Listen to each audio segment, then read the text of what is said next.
Welcome to Mysteries, Magic, and Mayhem. I'm Spirit Messenger, Psychic Medium, and Cold Case File Investigator, Vicki Monroe.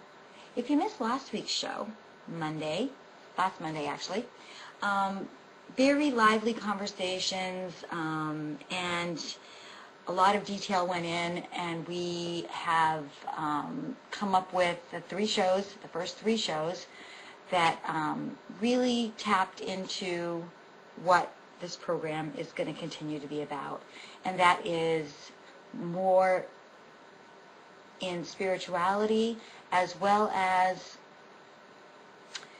not only speaking to loved ones, but teaching you how to do that, which is what we've done over the past 3 weeks, as well as teaching you how to meditate, how to understand what your purpose is here, even though sometimes you don't feel like you might have one. So that's part of what we did in the past 3 shows. We learned to meditate, how to breathe correctly, how to connect in dream states, as well as to understand the signs that your loved ones on the other side give to you each and every day. We also learned about how people can block themselves, in fact, from getting these signals and these signs. Because when you're not paying attention and you're living too much in the human world, it's very hard to realize that a sense of smell or a perfume, a cologne, or what have you,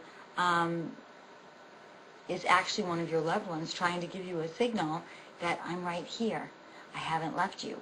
We discussed the effect of what an actual grief spasm would feel like. We talked about out-of-body experiences, near-death experiences, and how and why people come back. And when it's not your time, and near-death experience really washes away all fear of death and dying, that's for sure. But also we discussed the different ways that you can elevate your senses. As your sixth sense, remember, when you were born, your sixth sense was the highest. Like all animals, their sixth sense remains their strongest. We are the first to let ours go. And it's the external influences that influence us as spiritual beings who choose to experience a human existence. We're here to learn. We have mapped this all out. We have planned this all out. And we chose challenges to go through. So when you feel like life may not be going exactly your way, or you feel this just anxiety, stress, don't feel bad, we all have that, but with the breathing and the meditation and learning to connect with your loved ones who are still here, who are more alive now than they ever were before, are here for you. You just need to pay attention.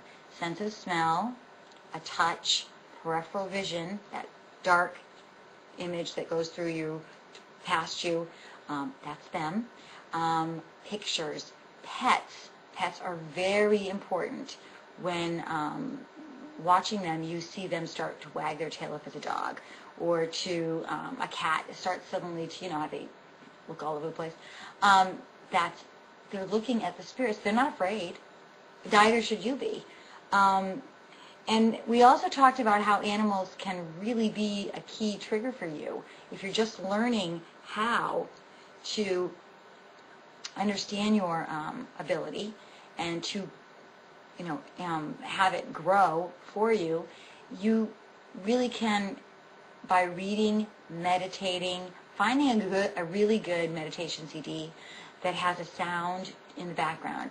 I like nature sounds, but that's my preference. Your preference is yours. But something that is soothing to you, something where you have somebody that's guiding you, meaning there's somebody talking on the CD, so that you like that voice. Because, if you don't like the sound and you don't like the voice, you're not going to listen. So that's another way. And the more you plug into that, the more your mind opens up. And your mind is spirit. Your brain is physical. The brain gets sick. And the brain doesn't live forever, like the soul does. The soul lives forever. But it's important that you know that, and that You know, just because this body is going to expire at some point in time doesn't mean that your soul is. Your soul is very young looking. It's very vibrant and beautiful. And we don't feel death. Whatever you've had the, well, some say it's a terrible experience, but you've experienced somebody crossing over. And they might be gasping for air or having difficulty breathing.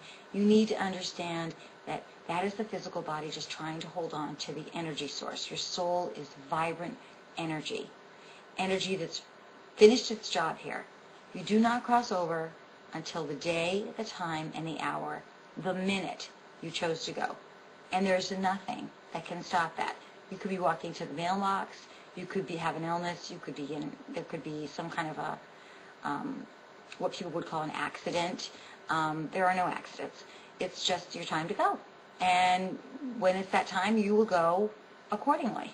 But you don't feel that. Some people talked last week about, well, what is it like if somebody drowns? Well, I've had people that in spirit that have come to me when I'm doing sessions for their families here, and they say it was a beautiful experience. I went underwater, and immediately there was the light, and it pulled me right in like it was a big warm embrace. They could see that whether they were young or old in the physical state, they became very vibrant and youthful, 16 to 24, and just honestly incredibly beautiful. We all are. And so there was no pain and there was no suffering. So that's such an important thing for people to understand, that when we cross, there's no pain, there's no suffering, and there is, more importantly, there is no fear.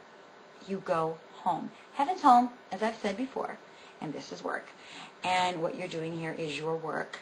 But it can be a lovely experience, and there are going to be glitches and bumps in the road, and that's okay. You know, you chose those. We discussed karma, that'd be a glitch. And in karmic debt, which is what we call that, even if it's somebody that you just met and you instantly dislike, find something. There's a reason they're here. There's a reason that you met up with them again. You could have gone lifetimes with anger and hatred and bitterness and just not liking this person at all. The best thing that you could do is find something nice to say to them. It has to be from the heart, though. It has to be from your spiritual self. The nice button. Oh, you have such nice eyes. And it's got to be the truth. And then let go. Walk away. Move on. It's over. And you have no idea what you just might have cleared away 1,000 years of bad karmic debt with this person.